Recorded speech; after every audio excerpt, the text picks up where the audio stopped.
Hello పిల్లలు, బాగున్నారా? ఈరోజు మనం రుచికరమైన క్రిస్పీ పకోడీలు చేసుకుందాం. ముందుగా ఒక బౌల్ తీసుకొని అందులో సన్నగా తరిగిన ఉల్లిపాయలు, పచ్చిమిర్చి, ఉప్పు, కొత్తిమీర వేసుకోండి. ఇప్పుడు వీటిలో శనగపిండి వేసి బాగా కలపండి.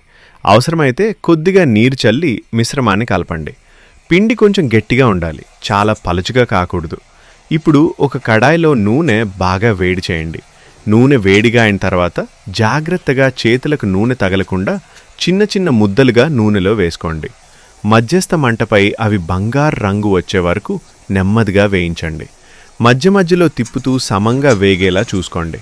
చివరగా మన క్రిస్పీ పకోడీలు రెడీ. పైగా కొంచెం ఉల్లిపాయ ముక్కలు వేసుకుని వేడిగా వడ్డించండి. తింటే నిజంగా సూపర్ రుచి, జంపర్ మే బంపర్ అనిపిస్తుంది.